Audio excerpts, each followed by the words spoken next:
वर्णम कीर्ति मतिन लक्ष्मीं स्वास्थ्यमायुष्ट विदंती ब्राह्मे मुहूर्ते संजाग्रत शिवा पंकज यथा। अर्थात ब्रह्म मुहूर्त में उठने से व्यक्ति को कमल जैसी सुंदरता, कीर्ति, धन, वैभव, स्वास्थ्य और लंबा आयुष प्राप्त होता है। ब्रह्म मुहूर्ते निद्रा सा पुण्य क्षयकारिणी, अर्थात ब्रह्म मुहूर्त में निद्रा पुण्य का नाश करने वाली होती है। ब्राह्मे मुहूर्ते उत्तिष्ठेत स्वस्थो रक्षार्थमायुषः तत्र सर्वार्थ शांत्यर्थम स्मार्केच मधुसूदन, अर्थात जो लोग बीमारी से मुक्त लंबी जिंदगी जीना चाहते हैं उन्हें ब्रह्म मुहूर्त में उठना चाहिए। हमारी सनातन संस्कृति में बताया गया यह ब्रह्म मुहूर्त चमत्कारिक पल या अमृत वेला, सूर्योदय से ठीक 96 मिनट पहले का वह चमत्कारिक समय जिसका ठीक से उपयोग करना अगर आप लोगों को आ गया तो कुछ ही समय के पश्चात आपके जीवन में आए परिवर्तन को देखकर आप दंग रह जाएंगे और आप अपने किसी भी लक्ष्य को इतनी आसानी से पालेंगे जिसके बारे में आपने कभी सोचा भी नहीं होगा।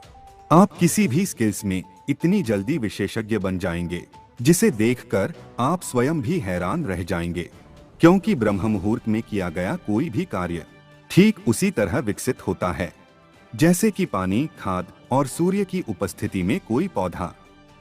इसीलिए इस समय को द क्रिएटर हवर भी कहा गया है और यह कोई जादू टोने की या अंधविश्वास की बात नहीं है, लेकिन ब्रह्म मुहूर्त के इस प्राचीन तथ्य को विज्ञान ने भी स्वीकार किया है।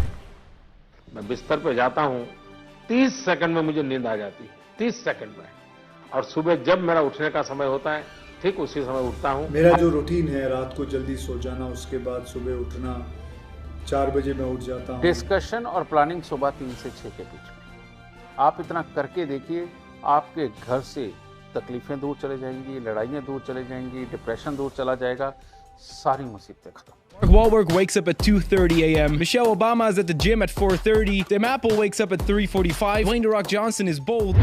ब्रह्म मुहूर्त को हमारे शास्त्रों जैसे कि वेद, पुराण और उपनिषद में बहुत महत्वपूर्ण जगह दी गई है। यह हम आपको मनुस्मृति से दिखाते हैं।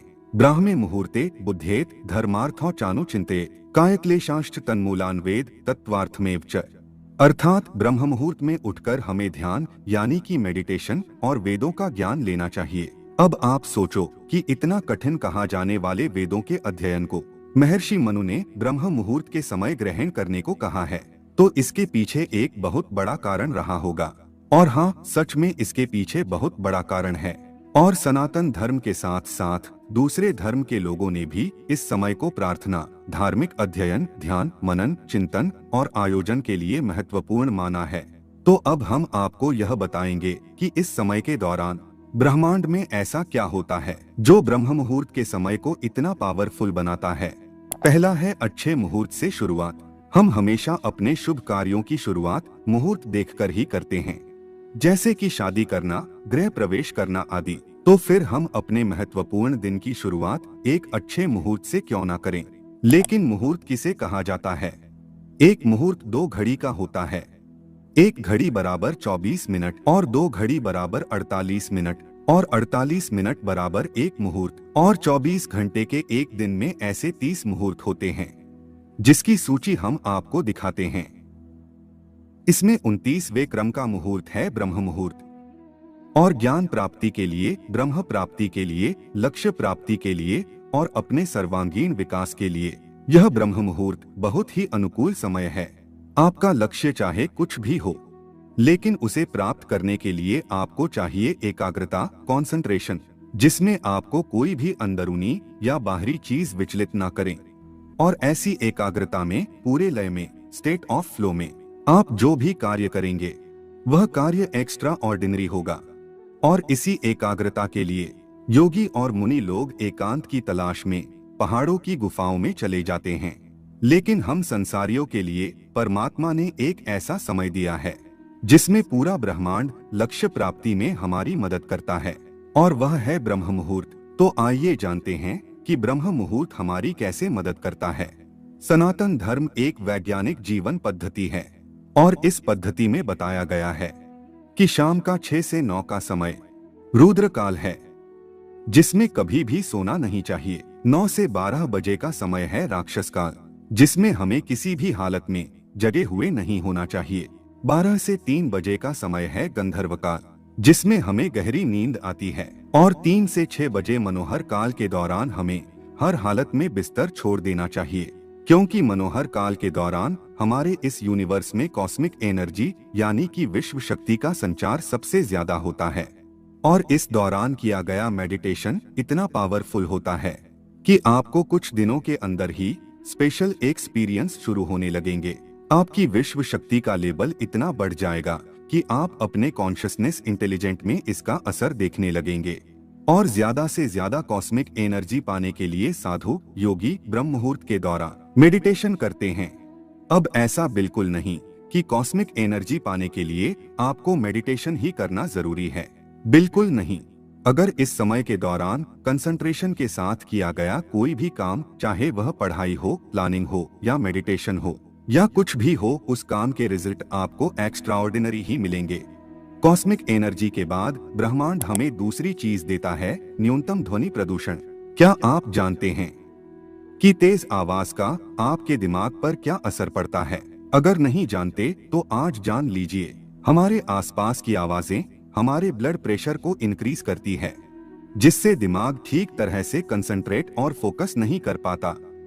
हैरी पॉटर की लेखक जेके रॉलिंग बताती हैं कि हैरी पॉटर लिखते समय बाहर की आवाजों की वजह से वह ठीक से कंसंट्रेट नहीं कर पाती थी, जिसकी वजह से उन्हें होटल में एक रूम लेना पड़ा था ताकि वह बाहर की अनवांटेड आवाजों से छुटकारा पाकर फोकस के साथ लिख सके। और जब बात फोकस और कंसंट्रेशन की आती है तो छोटी छोटी बातें भी अपना महत्व रखती है, और जब सुबह के समय शांत वातावरण में हम कोई भी कार्य करते हैं तब हम बहुत कम समय में बहुत ज्यादा प्राप्त करते हैं। तीसरा है शुद्ध वातावरण। क्या आप जानते हैं कि ब्रह्म मुहूर्त के समय हमारा वातावरण सबसे प्योरेस्ट फॉर्म में होता है? सुबह के समय एनवायरनमेंट में 41% ऑक्सीजन और मात्र 4% कार्बन डाइऑक्साइड होती है, यानी कि न्यूनतम प्रदूषण। अब आप जानते ही है कि शुद्ध हवा से सैकड़ों फायदे होते हैं, और इसका सबसे बड़ा फायदा यह है कि शुद्ध हवा हमें देती है बहुत ज्यादा शक्ति और तेज मस्तिष्क। तो आपने देखा कि ब्रह्म मुहूर्त में ब्रह्मांड और प्रकृति हमारा किस तरह से सहयोग करती है। अब हम जानते हैं कि हमारा शरीर ब्रह्म मुहूर्त में किस तरह से सहयोग देता है। आयुर्वेद में बताया गया है कि हमारा शरीर जल, अग्नि, पृथ्वी, वायु, आकाश इन 5 तत्व से बना है, और इन्हीं 5 तत्वों के मिलने से हमारे शरीर की मुख्य शक्ति का निर्माण होता है। वायु और आकाश से वात बनता है, अग्नि और जल से पित्त बनता है, जल और पृथ्वी से कफ बनता है। अब यह जो वात शक्ति होती है वह मानसिक कार्य करने के लिए बहुत ही महत्वपूर्ण है। शाम को 2 से 6 तक और सुबह 2 से 6 तक वात शक्ति हमारे शरीर में प्रवाहित होती है। इस समय के दौरान हमें रचनात्मक और बौद्धिक कार्य करने चाहिए, लेकिन वात शक्ति के दरमियान हमें मस्तिष्क से जुड़े हुए कार्य क्यों करने चाहिए? तो यह जो वात शक्ति होती है वह हमारे शरीर के एक ऐसे चक्र से जुड़ी हुई है जो आध्यात्मिक चेतना को बढ़ाता है, जो हमारी भावनाओं को भक्ति, शुद्ध ईश्वर प्रेम और निष्ठा की ओर मोड़ता है, जिसका प्रतीक हिरण है, जो अत्यधिक ध्यान देने और चौकन्नेपन का बोधक है। और सबसे खास बात, इस चक्र के देवता शिव और पार्वती हैं। शिव चेतना और पार्वती प्रकृति की प्रतीक हैं, जिससे हमें ब्रह्म का ज्ञान होता है। और इस चक्र का नाम है अनाहत चक्र।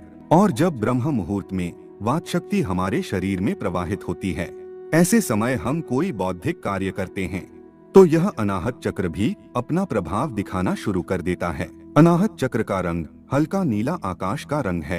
अनाहत का समान रूप तत्व वायु है।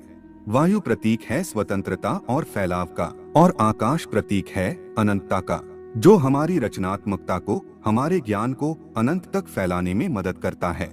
अनाहत चक्र से उदय होने वाली दूसरी शक्ति संकल्प शक्ति है, जो इच्छा पूर्ति की शक्ति है। आपका अनाहत चक्र जितना अधिक शुद्ध होगा, उतनी ही शीघ्रता से आपकी इच्छा पूरी होगी। अच्छी गहरी नींद के बाद ब्रह्म मुहूर्त में मस्तिष्क अपेक्षाकृत ज्यादा शांत और क्रियाशील होता है। यह एक ऐसा समय है जब ब्रह्मांड और हमारा शरीर दोनों ही सकारात्मक ऊर्जा से भरपूर होते हैं। हमारा शरीर प्रकृति के बनाए नियमों के अनुसार चलना चाहिए। पानी में भी जब हम पानी की धारा के साथ तैरते हैं तो आसानी से तैर पाते हैं, और धारा के विपरीत दिशा में तैरेंगे तो तैरने में काफी ज्यादा जोर लगाना पड़ेगा। तो इसलिए हमारे ऋषि मुनियों ने बौद्धिक और मानसिक कार्य को करने के लिए ब्रह्म मुहूर्त में उठने की और उठकर जागृत होने की सलाह दी है। प्रकृति आपका साथ दे रही है, आपका शरीर भी आपका साथ दे रहा है। बस आपको जरूरत है प्रकृति और शरीर को साथ देने की। मित्रों, आपको हमारी यह प्रस्तुति पसंद आई है तो कमेंट में हर हर महादेव जरूर लिखें और लाइक भी अवश्य करें। धन्यवाद।